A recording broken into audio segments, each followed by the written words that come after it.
ሰላም ጤና ይስጥልን ተከበራችሁ አድማጮቻችን፣ ከሀገር ውስጥና ከሀገር ውጭ የተመራረጡ ዜናዎችን ይዤላችሁ ቀርቤያለሁ። በቅድሚያ ዋና ዋናዎቹን ለታማኝ ግብር ከፋዮች የዲፕሎማቲክ ፓስፖርት ሊሰጥ ነው ተባለ። በዝርዝር እንመለከተዋለን።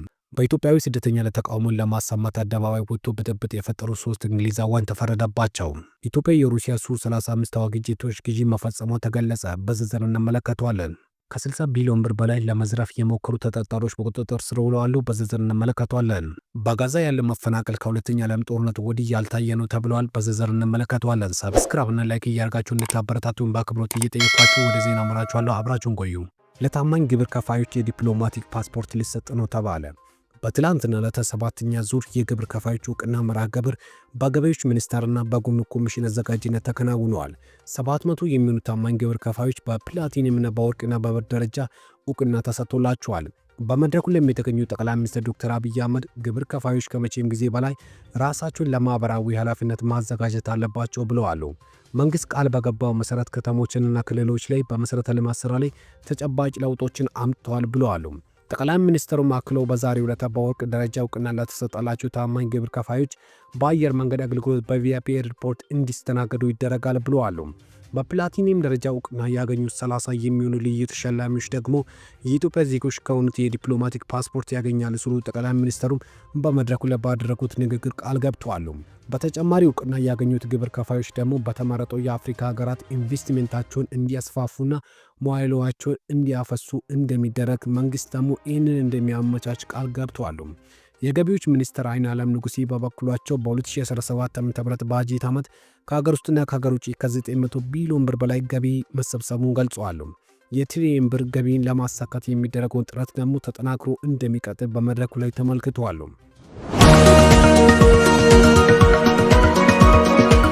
በኢትዮጵያዊ ስደተኛ ላይ ተቃውሞን ለማሰማት አደባባይ ወጥቶ ብጥብጥ የፈጠሩ 3 እንግሊዛውያን ተፈረደባቸው።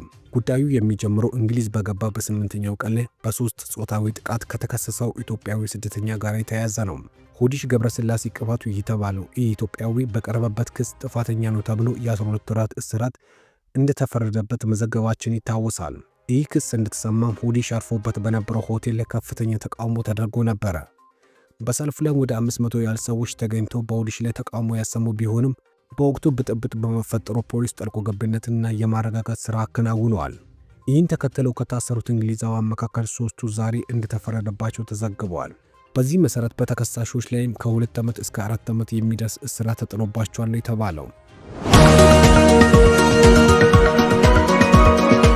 ኢትዮጵያ የሩሲያን ሱ-35 ተዋጊ ጄቶች ግዢ መፈጸሟን ከሩሲያ ግዙፍ የመከላከያ ኩባንያ ከሆነው ሮስቴክ ሾልኮ የወጡ የውስጥ ሰነዶች የሚያሳዩ ሲሆኑ ሱ-35 ተዋጊ ጄቶች ወደ ኢትዮጵያ ለመላክ ማቀዷን ለመጀመሪያ ጊዜ ማረጋገጡን ብሎክ ሚረር የተሰኘ የለጠፈው ቡድን ኦክቶበር 2025 ይፋ አድርጓል።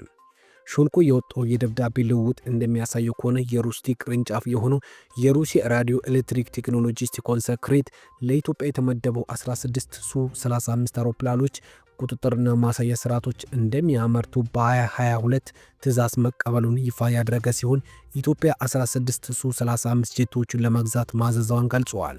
ኢትዮጵያ ከአሁን በፊት ከራሻ የገዛቻቸው ሱ-27 ጄቶች ወደ ሱ-35 ለመተካት በማቀዷ ግዢ መፈጸሟን የተገለጸው። ኢራን 48 ሱ-35 ተዋጊ ጄቶች በቅርቡ ገዝታለች። በተመሳሳይ አልጄሪያ 6 ሱ-57 ጄቶችን ከራሻ ለመግዛት ማዘዛዋን ገልጻለች።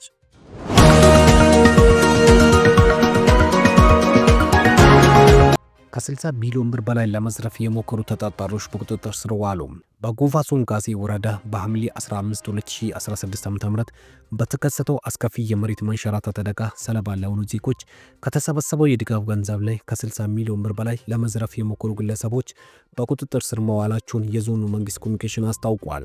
አደጋው በደረሰባቸው ወገኖች ላይና ህይወታቸው ላይና ችግራቸው ላይ ለመበልጸግ ያሰቡ ተጠርጣሪዎችም ለተጎጆች የተሰበሰበውን 60 ሚሊዮን 276383 ብር ከጎፋ ዞን አደጋ ስጋት አካውንት ለመውሰድ ነው የሞከሩት የተባሉት። ገንዘቡን ለመስረፍ ቀደም ሲል ቮይድ በተደረገው ቁጥር ላይ አስመስለው በማሳተም ሙከራ አድርጓል የተባሉት የወንጀል ሙከራቸውም የተጋለጠባቸው ከአዲስ አበባ ንግድ ባንክ ሸገር ቅርንጫፍ ለጎፋ ዞን አስተዳደር በተደረገው ፈጣን ጥቆማ ምክንያት ነው ተብሏል። በጥቆማው መሰረት ከአዲስ አበባና ከክልል ፖሊሶች ጋር በመተባበር ገንዘቡ ሳይወጣ ተጠርጣሪዎች በቁጥጥር ስር መዋላቸውን የተገለጸው የዞኑ መንግስት ኮሚኒኬሽን እንደተናገረው ከሆነ ከሀገር ውስጥና ከዓለም አቀፍ ማህበረሰብ የለገሰውን ድጋፍ ወደ ኪሴ ገብቶ ካልበለጸጉ በሚል አስተሳሰብ የተጣመዱት አካላት ያሰቡት አስነዋሪ ስብዕና የጎደለው ተግባር አለመሳካቱን ገልጸዋል። በጋዛ ያሉ መፈናቀል ከሁለተኛ ዓለም ጦርነት ወዲህ ያልታየ ነው ተባለ። ባለሙያዎች ለቢቢሲ እንደገለጹት ከሆነ የጋዛ ህዝብ ከሁለተኛ ዓለም ጦርነት ወዲህ ባልታየና ባልተጠበቀ ሁኔታ እንደተፈናቀሉ ይገኛሉ ብለዋል። የጋዛ ነዋሪዎች ተፈናቅሎ የሚሄዱበት ደህንነታቸው የተጠበቀ ቦታ አያገኙም፣ ከአንድ ጊዜ በላይ ለመፈናቀል ይገደዳሉ ብለዋል። የሚፈናቀሉትም እጅግ ጠባብ በሆነና በተጨናነቁ አካባቢዎች ውስጥ ነው። የግጭቱ የግዳጅ መፈናቀል የዓለም አቀፍ ህግ ባለሙያዎች እንደሚያስረዱት ከሆነ እንዲህ ያለ መፈናቀል የተለመደ አይደለም ብለዋል። የተባበሩት መንግስታት እንዳሉት ከሆነ በሁለት ዓመታት ጦርነት ውስጥ ከ2.1 ቢሊዮን በላይ የጋዛ ህዝብ ከ10-9 ተፈናቅለዋል ብለዋል። የጋዛ ድንበሮችም ጭምር ተዘግተዋል ሲሉ ነው የተናገረው። እስራኤል የጋዛ ነዋሪዎች አንዳንድ አካባቢዎችን ለቆ እንዲወጡ በተደጋጋሚ ማሳሰቢያውን ትሰጣለች። በዚህ ምክንያት ከፍተኛ ቁጥር ያላቸው ህዝብ ይፈናቀላሉ። እስራኤል ነዋሪዎች ለቆ እንዲወጡ የምታሳስበው ሐማስ ላይ በምትሰነዝረው ጥቃት ላይ ንጹሃን ኢላማ እንዳይሆኑ በሚል መሆኑን ትገልጻለች። የሰብአዊ መብት ተሟጋቾች እንደሚሉት ከሆነ በጋዛ በግዳጅ መፈናቀል ይስተዋላል ብለዋል። በአማካኝ በጋዛ የሚኖሩ ቤተሰቦች 6 ጊዜ ተፈናቅለዋል ነው የተባለው። በቅርቡ እስራኤል እያደረሰች ባለው ጥቃት ምክንያት በመቶ ሺዎች የሚቆጠሩ ነዋሪዎች ለመፈናቀል ተገደዋል ነው የተባሉት። እስራኤል አጭር ጽሑፍ መልእክት በመላክ በማህበራዊ ሚዲያ ላይ የጋዛ ነዋሪዎች አንድ አካባቢ ለቆ እንዲወጡ ትነግራለች። ሰብአዊ ቀጠና አለበት ወደምትለው አለማዋሲ ወደምትባል አካባቢ እንዲጓዙ እስራኤል ተደጋጋሚ ብታሳስብም አካባቢ በተደጋጋሚ ደብድበዋለች። ከአንድ አካባቢ ለቆ እንዲወጡ መልእክት እናስተላልፋል ነው ያሉት። ደህንነታቸው እንዲጠበቅ የተመረጡ ኮሪደሮች በኩል እንዲጓዙ ይደረጋል ነው ያሉት። የእስራኤል መከላከያ ሚኒስቴር ሐማስ ከንጹሃን ጋር ይቀላቀላል የሚል ሲሆን ሰብአዊ እርዳታ የሚሰጥባቸው አካባቢዎች ኢላማ ባይደረግም በአካባቢዎች ወታደራዊ እንቅስቃሴ ሲኖር እርምጃ እንደሚወሰድ ነው የገለጹት።